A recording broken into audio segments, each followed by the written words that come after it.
tal como conversábamos con Matilde desde hace meses, pero especialmente desde este fin de semana, la incertidumbre en torno a la economía europea y mundial está en grado máximo.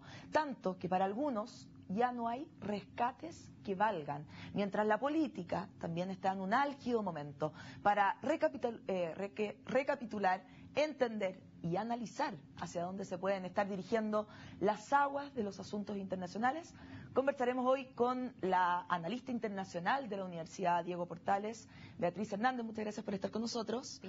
Y también con el economista y ex vicepresidente del Banco Central, don Jorge de Solmó, también muchas gracias por acompañarnos a ambos. Vamos a partir por el tema económico, que si bien está muy ligado con el tema político en este momento. En España supimos básicamente lo que pasó el fin de semana, que es que van a entregar un rescate a la banca. Pero ahora ya surgen voces de que es Italia probablemente el siguiente que va a necesitar ayuda. Se habla de Chipre, que también va a necesitar su banca, ayudas. Pero por otra parte, los mercados esto no lo están tomando de buena manera.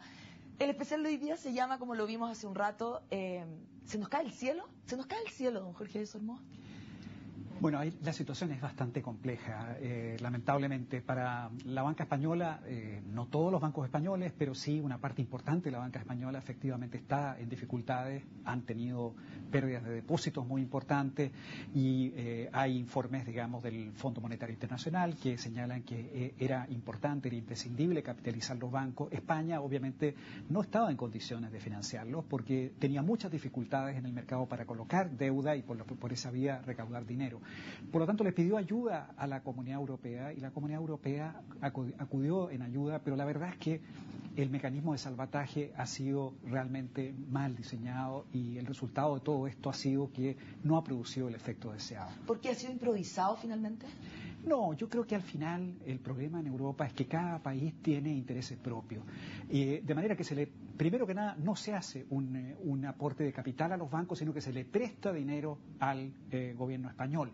Con esto, la deuda del gobierno español sube al 90% del PIB y la verdad es que España, pasa a ser visto como un país mucho más riesgoso como resultado de esto.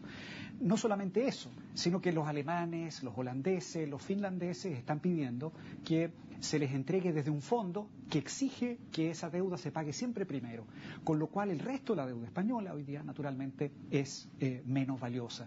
Así que todas estas cosas es una comedia de equivocaciones donde cada uno está preocupado, digamos, fundamentalmente de sus intereses, pero el resultado es que hoy día estamos muy preocupados de que no solamente haya que rescatar a la banca española, sino que en un par de meses más tengamos que rescatar la deuda soberana de España, o sea, España mismo. Uh-huh. Bueno, todo esto en general se ha dicho que son las piezas que se están jugando, las piezas del ajedrez que se están jugando precisamente por las elecciones que hay este domingo en Grecia, que si es que eventualmente los griegos deciden salir, que más que de elecciones son plebiscitos, ¿no es cierto?, se deciden salir del euro, bueno, ahí ya no sabemos lo que va a pasar. ¿Qué podemos esperar de eso, Beatriz? No es un referéndum en torno a si hay que quedarse en el euro o no, ¿no? Primero se está eligiendo un gobierno y lo que se plantea, digamos, en los tres partidos principales, la primera, digamos, elección que no tuvo mayoría, ni se formaron coaliciones tampoco, lo que demostró es que había una polarización hacia la izquierda, la extrema derecha subió, la extrema izquierda también, de hecho es una gran fuerza hoy en día la extrema izquierda, pero en el fondo el tema no es salirse del euro, los griegos no quieren salir del euro, los partidos políticos tampoco. Lo que quieren es renegociar la deuda y sobre todo las condiciones de los préstamos, porque cuando hablamos, digamos, de esas condiciones de los préstamos para rescatar a un país, se imponen muchísimas medidas de austeridad y quieren flexibilizarlo. Entonces, lo que no aceptan han sido las condiciones, quieren renegociarla. Y en esa renegociación, digamos, Alemania ya dijo que no iba a renegociar y que preferían en ese caso entonces que salieran del euro. Entonces, pero esto es todo un tema, finalmente lo que hablábamos, se traduce en lo económico, pero es un tema político. Tú estabas hablando de Alemania, que finalmente es el que tiene que pagar, pero para eso muchos le exigen que tendrían que haber eurobonos. ¿Qué tan políticamente aceptable para países como Alemania, por ejemplo, como Holanda, como Finlandia, tal cual como lo decía Jorge, es el hecho de tener eurobonos? es decir, deuda común finalmente. Claro, desde el punto del lado político, un gobernante responde, hay un proyecto de integración común que es la Unión Europea, pero dentro de estos países, como hablaba Jorge, tienen sus propios intereses. Angela Merkel responde a unos ciudadanos y los mismos ciudadanos alemanes no quieren que haya un rescate directo que comprometa también sus jubilaciones, su seguridad, digamos, económica. Entonces, hasta ahora los rescates han estado involucrados los bancos, no los países. En ese sentido, los eurobonos lo que harían sería bajar, digamos, la credibilidad de la economía alemana, involucrándola muchísimo más. Y, bueno. ¿Será eso posible, cree usted, Jorge? Bueno, la verdad es que una de las cosas que podría poner fin a esta crisis es claramente mutualizar la deuda. Porque fíjese usted que Europa, como un todo, tiene una deuda que no es alta. Si uno suma todos los países y toma toda la deuda es un 87% del PIB, menos que Estados Unidos, menos que Japón, ¿no es cierto? De manera que si los países actuaran como un solo bloque, la verdad es que la credibilidad volvería de inmediato. Pero eso significa que de alguna manera, ¿no es cierto?, los más solventes, con los países del centro de Europa, tendrían que hacerse cargo, digamos, de los países que, por ejemplo, si el día de mañana no pagan. Por eso, desde el punto de vista de Alemania, ellos dicen, nosotros claramente creemos en Europa. Pero para poder llegar a ese tipo, digamos, de asumir ese tipo de responsabilidad, tenemos que tener una unión política mucho más avanzada. Eso requiere cambios en los tratados, eso se requiere años. Y por lo tanto no hay tiempo para eso. Bueno, en este momento, de hecho, lo que se dice con todos estos rescates que se están haciendo, ya sea la banca o los distintos países, es comprar tiempo precisamente para que se hagan todas estas reformas políticas que se requieren para que el proyecto, en este caso zona euro o bien Unión Europea, siga adelante. ¿Se va a acabar la Unión Europea, Beatriz? No, bueno, yo soy bastante, no soy euroescéptica, ¿no? Creo bastante en la integración y en tiempos de crisis justamente se están adoptando medidas no muy rápidas, porque tomar medidas entre los países de la zona euro y además el resto de los países europeos, que son en total 27, aunque no están en la zona euro, están muy conectadas a su economía. Cuando se creó esta unión monetaria, se creó el euro, realmente había una confianza en que los países iban a mantener los criterios de estabilidad.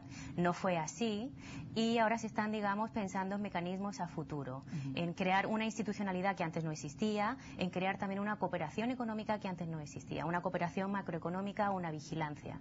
Y todo eso ha surgido a raíz de la crisis y, bueno, como pasa siempre, tiene que pasar una crisis, digamos, para que haya una reacción y se mejore también el sistema. Lo que pasa es que muchas veces los tiempos políticos no son los mismos que los tiempos económicos. Y esta crisis, que partió siendo una crisis europea, en este momento de alguna manera está empezando a contagiar al resto del mundo. ¿Cómo lo ve usted, la crisis europea, Jorge, en el contexto de esta globalización en la cual la economía realmente ya es un todo en el mundo? Bueno, la verdad es que es así. Lamentablemente, nosotros pensábamos, también lo pensaban los norteamericanos, que esta crisis no los iba a afectar mayormente a ellos. La economía norteamericana estaba mostrando bastante dinamismo. Mucha gente pensaba que con esto, por ejemplo, Obama iba a ser reelegido en noviembre, pero la verdad es que los datos del mes de mayo han sorprendido a todo el mundo. La verdad es que la economía americana está mostrando muy baja generación de empleo, se ha frenado el consumo, se ha frenado la inversión de las empresas. ¿Y qué significa esto? Que todo el mundo está actuando con mucho más cautela que antes y preocupado precisamente por las señales, digamos, que vienen de Europa. Y eso también nos va a llegar a nosotros. ¿Nos va a llegar? ¿De qué manera siente usted que nos va a llegar a nosotros los chilenos? Nos va a llegar a través de fundamentalmente 3 canales. El primer canal es el comercio exterior. Ya nuestras empresas están teniendo muchas dificultades para colocar sus productos en el mundo, porque la verdad es que lo que no se puede colocar en Europa, todo el mundo va a los mismos lugares a tratar de colocarlo. Así que nuestras empresas están teniendo, bueno, el precio del cobre, caídas de 14%, otros productos, digamos, que Chile exporta, caídas de 20% en los precios, así que ese es un efecto. El segundo efecto es el canal del crédito y es el que más temor uno deberá tener, que en el fondo se nos dificulte el acceso al crédito, en algún momento que se encarezca el acceso al crédito. Eso, en la crisis de Lehman, fue el problema más importante. Y el tercero es a través de la confianza, a través de las expectativas. O sea, si esto, ¿no es cierto?, se traduce en que nuestros empresarios pierden un poquito la calma, que nuestros consumidores se vuelven extraordinariamente cautelosos, la verdad es que también nos puede, ¿no es cierto?, afectar nuestro crecimiento, sobre todo de aquí al año 2013.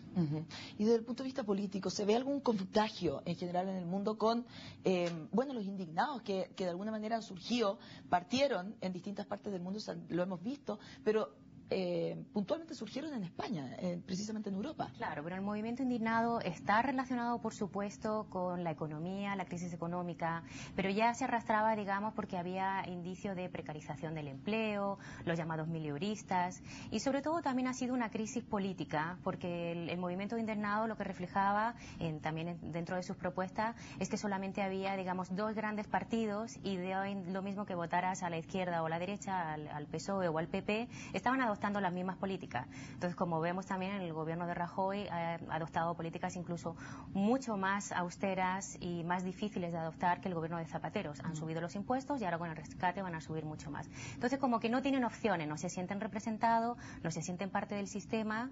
Y a ver, pero Rajoy ha sido muy claro en diferenciar que esto no es un rescate, sino que es un préstamo conveniente hacia España, precisamente dándole una señal de tranquilidad a los mismos españoles de que esto no va a requerir ajustes muy extremos. Es un rescate. Lo que pasa es que no lo quieren llamar rescate porque, digamos, que tiene un claro, es un estigma llamarlo rescate y hubiera, digamos, dado una desconfianza que ya existe en el sector financiero. En todo caso, hay muchas críticas al gobierno de Rajoy porque todavía no ha comparecido en el Congreso, lo está retrasando hasta julio. Entonces, en estos 6 meses de gobierno ha sido un gobierno muy intenso, muy difícil. Nadie esperaba cuando asumió como presidente. Por supuesto, electoralmente siempre prometen que las cosas van a ir a mejor y iba, digamos, a posicionar a España en el lugar que le correspondía en Europa, y no ha sido así. ¿Y cómo podemos ver esta crisis? Se habla mucho de que eventualmente podría empezar a afectar a otros países, como por ejemplo Italia, que ya vendría a ser la tercera economía de la zona euro. En España, por último, el tema político tiene un poco más de cohesión social porque fue un gobierno electo. Sin embargo, el gobierno que tenemos en este momento en Italia, ¿no es cierto?, es un gobierno que, bueno, no fue popularmente elegido, por lo tanto no tiene probablemente la misma legitimidad del gobierno que tiene del gobierno español. Si acaso la crisis llegase a llegar a Italia, ¿cómo se ve el tema político? Hay más movimientos sociales en España que en Italia. Si bien en Italia también hay muchas manifestaciones, siempre se asocian los movimientos con el movimiento indignados, pero en España hay huelgas continuamente de médicos, de profesores, de estudiantes, huelgas generales también. Entonces, digamos que hay un sentimiento de crispación muy fuerte. Y aunque ganara por mayoría Rajoy, también tuvimos un efecto también en su vida de extrema izquierda.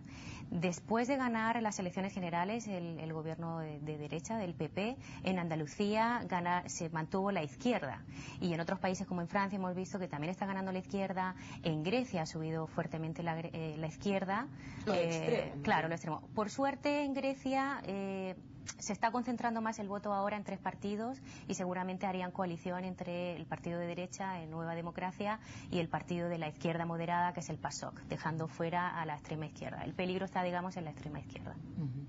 Bueno, el diagnóstico más o menos está, ¿no es cierto? Y, sin embargo, las soluciones son difíciles de prever o tal vez de implementar. ¿Qué cree usted que sería lo primero, hablando de que el tiempo es escaso en estos tiempos, sobre todo para el mercado? Hemos visto cómo ha caído, cómo ha subido, en el fondo, el costo de financiamiento para España, y vamos viendo cómo esta ola y esta bola de nieve va creciendo. ¿Qué cree usted, Jorge, que sería urgente implementar en este momento en Europa para ver al menos alguna señal de salida?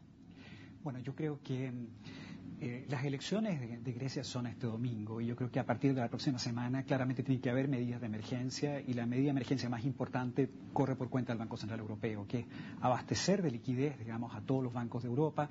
¿Esto es imprimir?